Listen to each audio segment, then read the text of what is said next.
मध्य प्रदेश में विधानसभा के चुनाव करीब हैं, लेकिन ऐसा लग रहा है कि इस बार के चुनाव जनहित और विकास के मुद्दों पर नहीं बल्कि धर्म और मजहबी मुद्दों पर ही होंगे। ऐसा हम इसलिए कह रहे हैं क्योंकि मध्य प्रदेश में अभी से धार्मिक और मजहबी मुद्दों की बाढ़ सी आ गई है।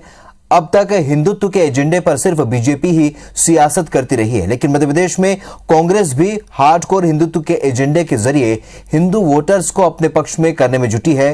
देखिए कैसे विकास और जनहित पर मजहबी एजेंडे हावी हो रहे हैं।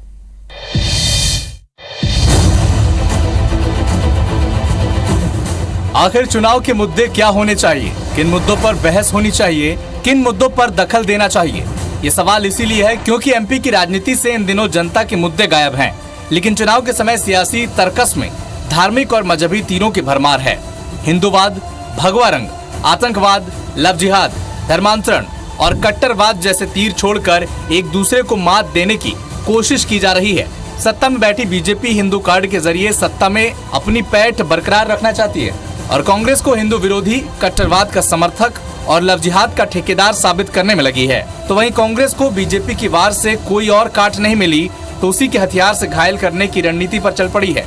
IBC 24 की इस रिपोर्ट में देखिए कि एमपी में चुनाव से पहले कैसे बीजेपी और कांग्रेस में मजहबी मुद्दों की होड़ लगी हुई है। 2 अप्रैल को पहली बार कांग्रेस ने भगवा झंडे तो लगाए ही, कांग्रेस दफ्तर में धर्म संवाद कार्यक्रम का आयोजन भी किया गया। कमलनाथ ने साधु संतों का स्वागत सत्कार भी किया। 9 मई को NIA ने हिजब उत तहरीर के भोपाल से 10 और छिंदवाड़ा से एक आतंकी को गिरफ्तार किया तो पूरे महीने आतंकवाद के मुद्दे पर एमपी में जमकर सियासत हुई। 30 मई को दमोह के गंगा जमुना स्कूल में हिंदू छात्राओं की हिजाब में फोटो लगाने का मामला सामने आया। सूबे की राजनीति गंगा जमुना स्कूल के इर्द गिर्द ही घूमने लगी। जून को बजरंग सेना ने कांग्रेस को समर्थन का ऐलान किया तो कमलनाथ ने जय श्री राम के नारे लगाकर स्वागत किया। यही नहीं, कांग्रेस दफ्तर में सुंदरकांड का आयोजन भी हुआ। 12 जून को प्रियंका गांधी ने जबलपुर पहुंचकर नर्मदा आरती की, हनुमान जी का गदा भी थामा और 101 पुजारियों के साथ पूजा अर्चना कर चुनावी अभियान का शंखनाद कर दिया। 14 जून को कर्नाटक में कांग्रेस ने बीजेपी सरकार के दौर में लगाए गए धर्मांतरण कानून को रद्द करने का ऐलान कर दिया।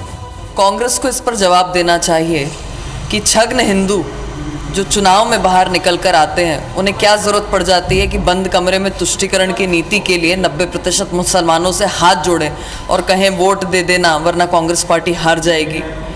कांग्रेस पार्टी जिसमें प्रियंका गांधी जबलपुर आकर मां नर्मदा को आरती देने की जगह स्वयं आरती ले लेती हैं, उस अपशकुन के लिए क्या कहेंगे? और जो हिंदुओं को बोको हरम कहें, जो दिग्विजय सिंह साधु संतों को जिहाद से, फ्रॉड से तुलना करे, उस पर कांग्रेस क्या कहेगी? मंदिर, मस्जिद, हिंदू, मुस्लिम, लव जिहाद और धर्मांतरण में तब्दील क्यों हो जाती है? विकास पर बात कीजिए ना।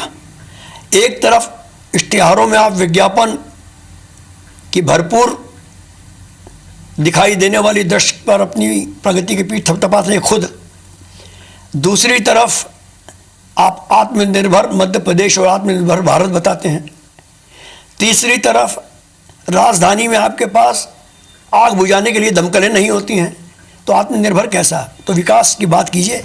लगता है बीजेपी और कांग्रेस दोनों ही अच्छी तरह से भाप चुके हैं कि इस बार हिंदुत्व का एजेंडा ही उन्हें एमपी की सत्ता पर बरकरार रख सकता है या फिर सत्ता तक पहुंचा सकता है।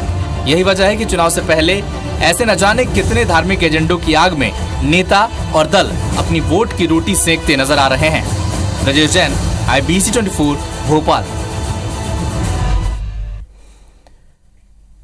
हिंदुत्व के मुद्दे पर भाजपा और कांग्रेस की कदम ताल के बीच असदुद्दीन ओवैसी की पार्टी मुस्लिम बहुल विधानसभा सीटों पर ताल ठोक रही है। AIMIM की कोर कमेटी उन विधानसभा सीटों पर प्रत्याशी उतारने की तैयारी में है जहां पार्टी का संगठन अच्छा है और मुस्लिम वोटर्स की तादाद भी अच्छी है। 230 की बजाय चुनिंदा सीटों पर प्रत्याशी उतारने के कवायद पर कांग्रेस ये कहते हुए तंज कस रही है कि वो बीजेपी की बी टीम बनकर ही काम कर रही है। जो समुदाय कांग्रेस को परंपरागत तरीके से ज़्यादा करके वोट डालता है, कर सिर्फ वहीं पे कैंडिडेट क्यों लड़ाते हैं? 230 में लड़ाइए ना, आप चुनाव लड़ाइए, आइए। सिर्फ ऐसा कुछ कार्य करके जिससे भारतीय जनता पार्टी को लाभ हो, तो निश्चित तौर पर अगर वरिष्ठ नेता ये कहते हैं कि उनकी बी टीम है तो उनकी बी टीम है वो। अभी उन्होंने स्टेट स्तर की कमेटी बनाई है जिसको कोर कमेटी अपन कहेंगे। कोर कमेटी ये डिसाइड करेगी किन जिलों में काम करना है, किन जिलों में नहीं करना है, कितनी सीट फाइट करना है, कितनी सीट फाइट नहीं करना है।